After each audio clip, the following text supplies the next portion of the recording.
एक्सरसाइजमधलं चौथा प्रॉब्लेम बघायचा आहे. From the following trial balance of Messrs Meera and Madhav prepare trading and profit and loss account for the year ended 31 March 2019 and balance sheet as on that date. तर trial balance बघूया.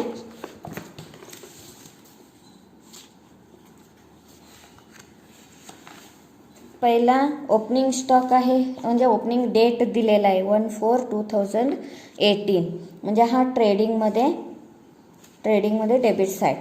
Next debtors हा balance शीटमध्ये जाणार. Next bills receivable आहे, हा पण balance शीटमध्ये. Purchases आहे, हा ट्रेडिंगमध्ये जाणार. रिटर्न्स म्हणजे डेबिट साईड रिटर्न असलेलं ते कायम सेल्स रिटर्न असतो, हा सेल्समध्ये लेस करायचं. नेक्स्ट कॅरेज इनवर्ड आहे,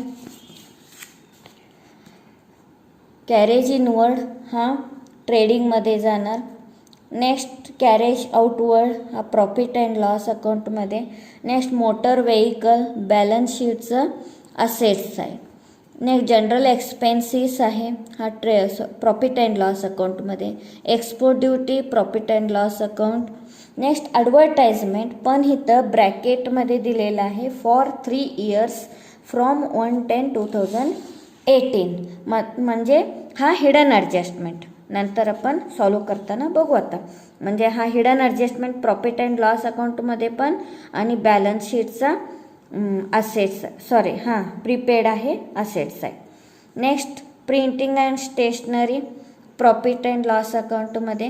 ड्रॉइंग आहे, सेपरेट अकाउंट काढलं तर पार्टनर्स कॅपिटल अकाउंटमध्ये घ्यायचं, नाहीतर बॅलन्स शीटमध्ये लायबिलिटीज आहे, डायरेक्ट पार्टनर्स कॅपिटलमध्ये ॲडजस्टमेंट करायचं. नेक्स्ट लीज होल्ड प्रिमायसेस आहे. प्रिमायसेस म्हणजे हा बॅलन्स शीटमध्ये. Cash at bank balance sheet, furniture balance sheet. Next credit side येतो आता. क्रेडिट साईड बघा, बँक ओव्हरड्राफ्ट म्हणजे बॅलन्स शीट.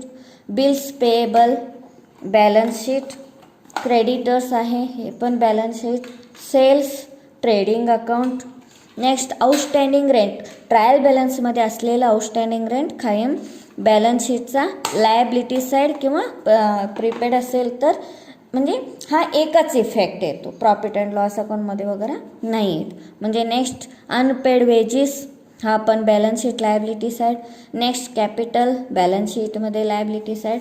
आता purchase return, direct purchase return म्हणून असं दिलेलं आहे. ट्रेडिंगमध्ये डेबिट साईड, परचेजेसमध्ये लेस करायचं. आता ॲडजस्टमेंट बघू. क्लोजिंग स्टॉक आहे ट्रेडिंगमध्ये आणि बॅलन्स शीटमध्ये. Next provide for doubtful dates.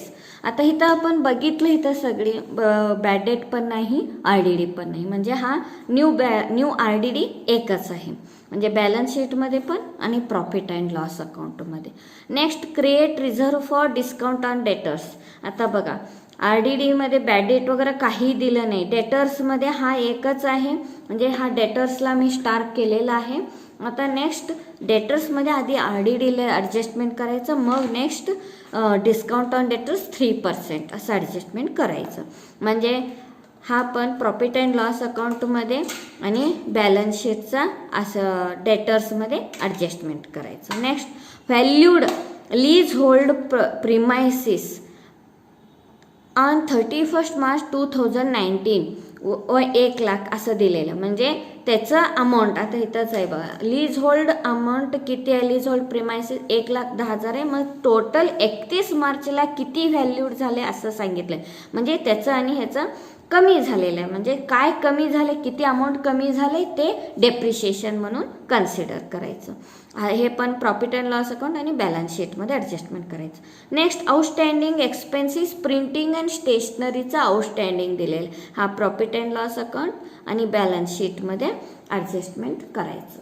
Okay, आता problem. Trading and profit and loss account in the books of Meera and Madhav and balance sheet आहे, 1 by 1 करूया.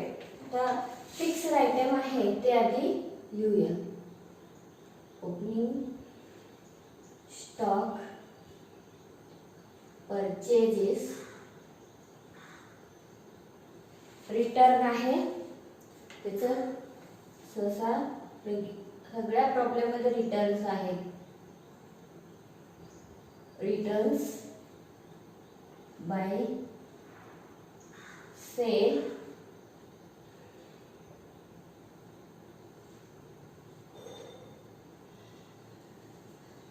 लेस रिटर्न. आणि इथं कॅपिटल, कॅपिटलला मीरा आणि इथं ओपनिंग कॅपिटल ड्रॉइंग, ड्रॉइंग आहे काय बघूया. ड्रॉइंग आहे. मग इथं मागे असं फिक्स आयटम आहे. ओके. तर सुरुवातीला ओपनिंग स्टॉक 25,000. नेक्स्ट डेटर्स आहे. डेटर्स स्टार दिलेले म्हणजे इनर कॉलम मध्ये घेऊया. 80,500 ऍडजस्टमेंट आहे. नेक्स्ट बिल्स रिसिवेबल, इथे एक 2-3 लाईन सोडून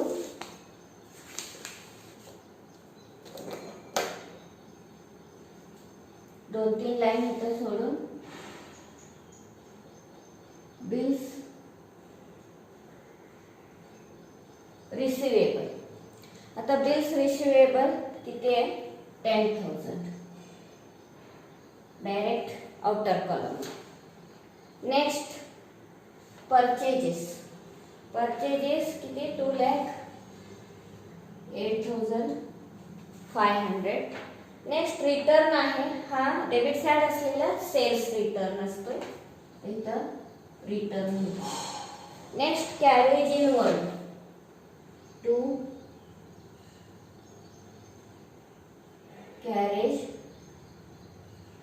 कॅरेज इनवर्ड ऍडजस्टमेंट आहे काय बघा. नाही तर आउटर मध्ये 3,000. ओके. नेक्स्ट कॅरेज आउटवर्ड, ही काही इथे 2-3 लाईन सोडून प्रॉफिट अँड लॉस अकाउंटची एंट्री घेऊया आपण. कॅरेज आउटवर्डचं काही ऍडजस्टमेंट नसतो. 4,500. Next motor vehicle,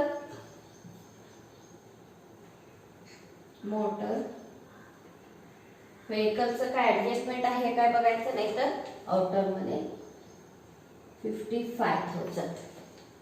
next general expenses,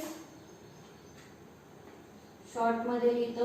general expenses किती? 1,800. नेक्स्ट एक्सपोर्ट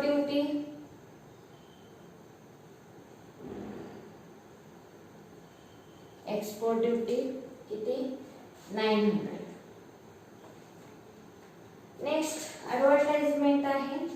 ती हिडन ऍडजस्टमेंट आहे बघा. ऍडव्हर्टाइजमेंट 3 इयर्स, पण फ्रॉम 1/10/2018 म्हणजे ऍडव्हर्टाइजमेंटचं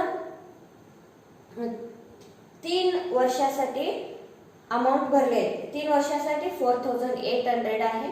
पण हे ऍडव्हर्टाइजमेंट कधीपासून इफेक्ट होतो?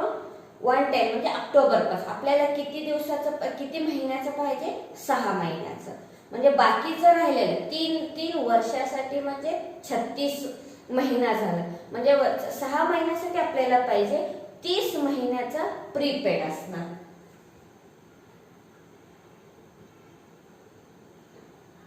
Advertisement 4,800 less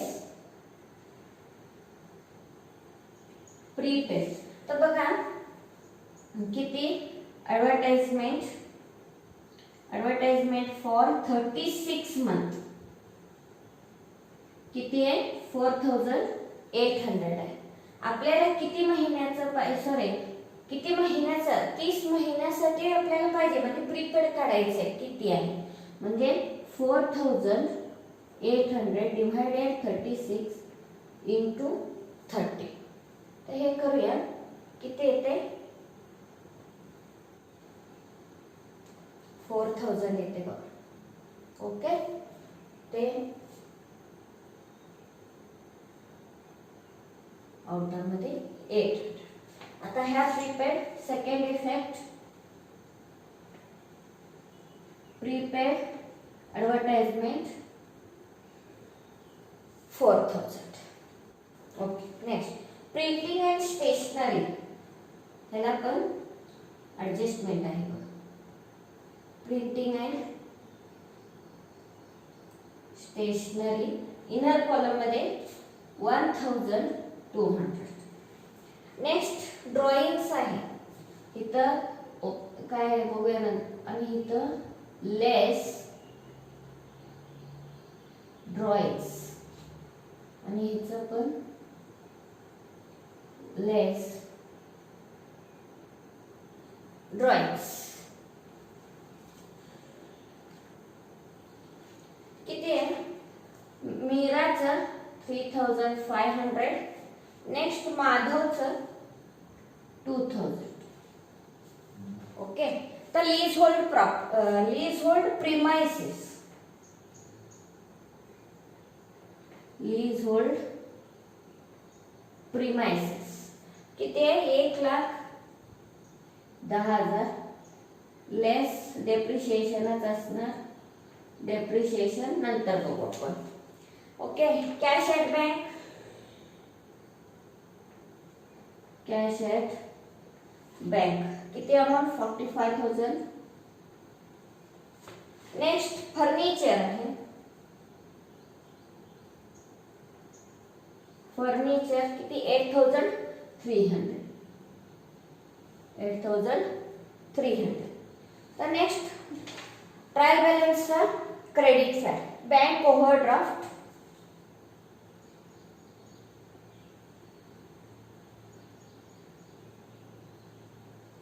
Bank overdraft, how much? 5,000. Directly outer column. The bills payable.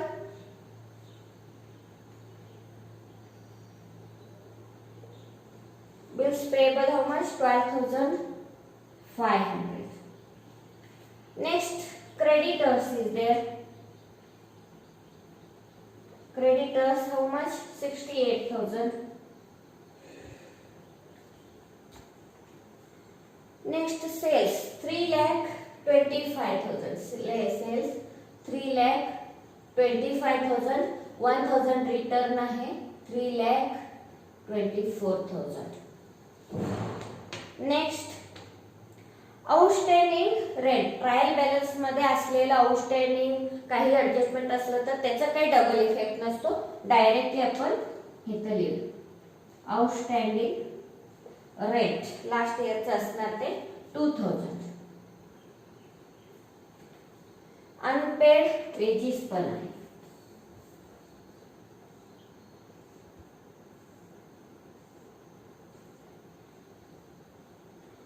Unpaid wages. Unpaid wages 1,500. Next capital. मीराचं पण 75,000, माधवचं पण 75,000 आहे. कॅपिटल अमाऊंट 75,000 आणि इथं पण माधवचं पण 75,000. आता परचेज रिटर्न पण 1,000 आहे. इथं 1,000 म्हणजे इथं 2,07,500 होते बघा. ओके, आता adjustment. Closing stock is valued 32,000 म्हणजे बाय क्लोजिंग स्टॉक किती? 32,000. नेक्स्ट प्रोविजन फॉर बघा, प्रोविजन फॉर डाउटफुल डेट्स म्हणजे बॅड डेट, सॉरी आरडीडी 2000. इथं bad debt old bad debt वगैरे काही नाहीये, फक्त आरडीडी दिलेलं आहे. टू आरडीडी किती डायरेक्ट अमाऊंट दिलेला आहे, काही ऍडजस्टमेंट काय गरज नाहीये, ओल्ड बॅड डेट वगैरे नाहीये इथं. आता क्रिएट सेकंड इफेक्ट ह्याचा लेस आरडीडी किती 2000 म्हणजे 78,500 येतो. Next create reserve for discount on debtors 3%. Discount on debtors जे काही ऍडजस्टमेंट आरडीडीचं आहे ते सगळं झाल्यावर डिस्काउंट द्यायचं. आता आरडीडी मी दिले, सपोज बॅड डेट असलं तर मी बॅड डेट लेस करून मग आपण डिस्काउंटची कॅल्क्युलेशन केलं असतं. मग इथं लेस जे इथं अमाऊंट आहे त्याच्यावरती डिस्काउंट असणार. डिस्काउंट ऑन डेटर्स किती टक्के? 3%. आता 78,000 हाऊ मच? 78,500 वरती 3% करायचं आपल्याला. हे 2 0 गेलं तर हे 3 5 जा 15 20 3 8 जा 24 and 25 21 20 23 55. ओके 23 55. आणि इथं second effect discount on debtors 2355. इथं आउटर कॉलम मध्ये लिहूया.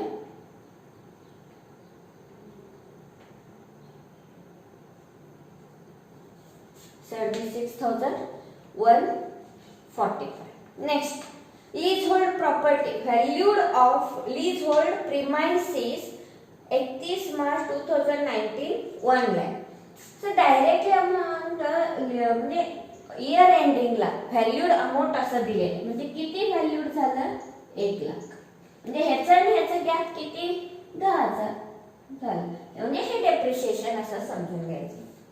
एकच आहे डेप्रिशिएशन ऑन लीजहोल्ड प्रीमाइसेस किती? 10,000. Next outstanding expenses printing and स्टेशनरीचं. हे तर जागा सोडायला विसरला. तर 2 आरडीडी हे झालं. ऍड आउटस्टँडिंग किती आहे? 500. 1,700. आता हे करंट इयरचं outstanding printing and stationery short मध्ये लिहिलं किती? 500. ओके. आता ऍडजस्टमेंट पण सगळं झाली. आता आणि काय राहिले काय बघायचं, नाही तर 1 by 1 क्लोज कर. आधी ट्रेडिंग अकाउंट क्लोज करूया. किती होतंय? 3,57,000. सॉरी हे 56 होते. 3,56,000 to gross profit carried up. बघा ह्याची टोटल किती होते? 510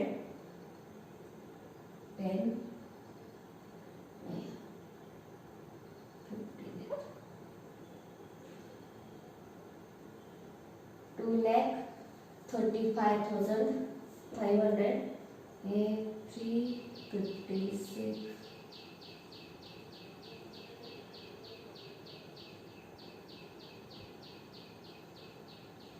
1,20,500. Okay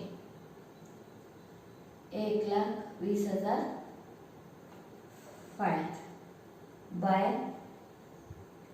GP broader 1,20,500. आता आणि बाकीचं काही नाही, कॅल्क्युलेशन डायरेक्ट 1,20,000 पाहिजे. आणि हे तर किरकोळ आहे, म्हणजे ह्याचा की ह्या साईडच जास्त होणार, म्हणजे इन्कम 1,20,500, 1,20,500 टू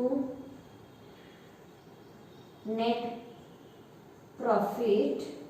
कोण कोण आहे? मीरा आणि Madhav. Mira,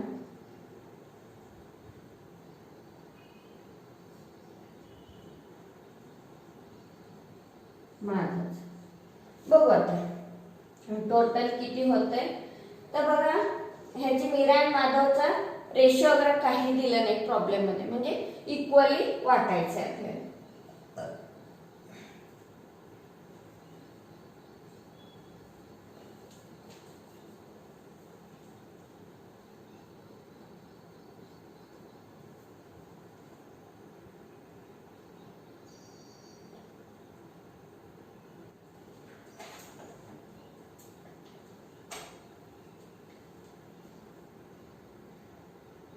Debit side total expense is 24,000, 96,445, म्हणजे 96,445 हे इक्वली वाटायचं आहे. बघा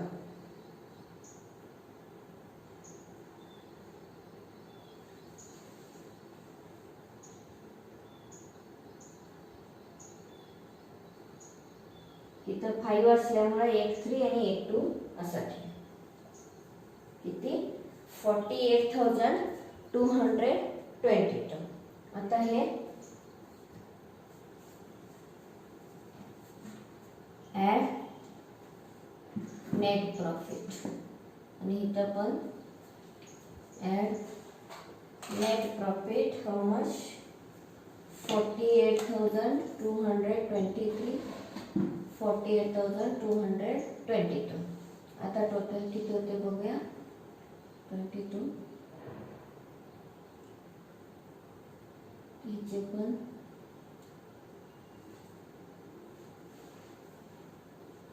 लेस करायचे.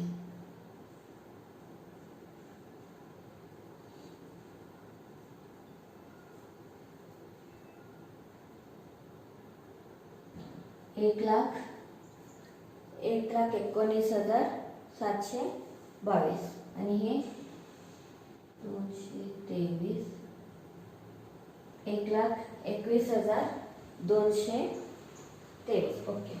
आता बॅलन्स शीट टोटल.